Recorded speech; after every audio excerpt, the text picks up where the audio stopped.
আসসালামু আলাইকুম। অনলাইনে স্ক্যামিং তথা সোশ্যাল মিডিয়া হ্যাকিং বা ওয়েবসাইট হ্যাকিংয়ের যে ব্যাপারটা, এটা নিত্যনৈমিত্তিক ব্যাপার হয়ে দাঁড়িয়েছে ইদানিং।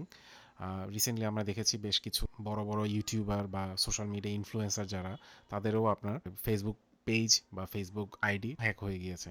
ইভেন এমনও হয়েছে অনেকের দেখা গেছে আপনার টু ফ্যাক্টর অথেন্টিকেশন অন ছিল, তারপরও তাদের অ্যাকাউন্টটি হারিয়েছে।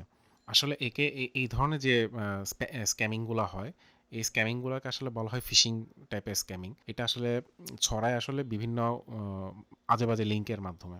এখন আজে বাজে লিঙ্ক বলতে আমি কি বুঝাচ্ছি? আজে বাজে লিঙ্ক বলতে ধরেন, আমি ইনফ্লুয়েন্সার দিক দিয়েই বুঝাই। ইনফ্লুয়েন্সাররা অনেক সময় দেখা যায় যে আপনার বিভিন্ন স্পন্সর থেকে মেল পায়। এখন মেলের মধ্যে অনেক সময় দেখা যায় যে লিঙ্ক প্রোভাইড করে। তো লিঙ্ক প্রোভাইড করলে যেটা হয়, আপনি যদি বাই চান্স ওই লিঙ্কে যদি ঢুকে যান, দেখবেন যে ওই লিঙ্কে কিছুই নেই। মানে আপনি হয়তো বিরক্ত হয়ে আপনি লিঙ্কটা কেটে দিলেন, কিন্তু যা হওয়ার ততক্ষণে হয়ে গেছে। আপনার কম্পিউটারে হ্যাকার প্রবেশ করেছে, স্পেশালি আপনার ব্রাউজারে হ্যাকার প্রবেশ করে ফেলেছে, আপনার যত ডেটা আছে সব নিয়ে ফেলেছে সে। এবং ওইখান থেকেই বসেই আপনার সোশ্যাল মিডিয়া প্রোফাইল বলেন বা আপনার ওয়েবসাইট বলেন, এগুলো হ্যাক করে সে তার কাজে ব্যবহার করে ফেললেন। এখন যতই আমরা দিন দিন ডিজিটাল হচ্ছি, ততই আমাদের মধ্যে ডিজিটাল ক্রাইমের সংখ্যা বাড়ছে এবং এটা বাড়বেই।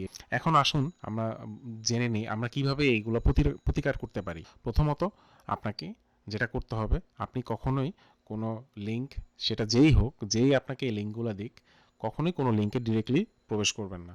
আর আরেকটা যেটা, সেটা হলো কি আপনারা অবশ্যই কিছুটা আপনার নলেজ গ্যাদার করবেন। ধরেন ফেসবুক পেজের কথা বলি, বিভিন্ন ধরনের ফেসবুক পেজে আপনার উল্টাপাল্টা লিঙ্ক ছড়ায় বসে থাকে। সেই সব লিঙ্কে আসলে কিছুই থাকে না, ওটা পুরো একটা ফিশিং লিঙ্ক। আপনারা যেটা করবেন, আপনারা কখনোই এই ধরনের উল্টোপাল্টা নিউজের যে লিঙ্কগুলা বা নিউজগুলো, এগুলোতে আপনারা ক্লিক করবেন না। আগে আপনারা একটু যাচাই করেন, যেগুলো আপনার প্রথাগত যেসব নিউজ সাইট আছে, সেসব সাইটে আপনারা আগে চেক করে নেন। চেক করে নিলে তারপর দেখবেন যে যদি হ্যাঁ ওই ধরনের কোনো যদি নিউজ থাকে, তাহলে আমার যেটা মনে হয় যে হ্যাঁ দেখতে পারেন। কিন্তু তারপরও আমি বলবো যে লিঙ্কগুলোতে আগে ক্লিক না করে লিঙ্কগুলো আগে আপনি চেক করে নেন। সো চলুন আমরা স্ক্রিনে দেখি কিভাবে এই কাজটা সম্পূর্ণ করতে হয়। আচ্ছা, প্রথমে আমরা যখন google.com-এ যাব, google.com-এ আমরা ফিশিং লিঙ্ক চেকার নামে আমরা সার্চ দিব। তো ফিশিং লিঙ্ক চেকার নামে সার্চ দিলে আমরা বেশ কিছু আপনার ওয়েবসাইট পাবো। সেই ওয়েবসাইট থেকে আমি রিকমেন্ড করব, প্রথম যে ওয়েবসাইটটা ইজিডিএমএ আসছে, এই ওয়েবসাইটটাতে আপনারা এন্টার করবেন। এন্টার করার পরে আপনারা এখান থেকে বিভিন্ন লিঙ্ক, যে লিঙ্কগুলো আপনার মনে হচ্ছে বা আপনার কাছে আছে, সেই লিঙ্কগুলো আপনার এখানে পেস্ট করে দিবেন। আর এখানে I am not a robot, এতে ক্লিক করবেন। এতে ক্লিক করার পরে আপনাদের সুবিধার জন্য আমি একটা লিঙ্ক কপি করেছিলাম। তো এই লিঙ্কটা আমি এখানে পেস্ট করে দিই। দেখেন, আমি এই যেখানে চেক বাটন আছে, চেক বাটনে ক্লিক করব। চেক বাটনে ক্লিক করার পর দেখেন চলে আসছে। এই যে দেখেন নিচে result summary, URL status suspicious. তার মানে হলো কি এই ইউআরএলটা আপনার সমস্যাগ্রস্ত। সো এখানে যেটা আমার করতে হবে, আমি এই ইউআরএল এ ঢুকবো না।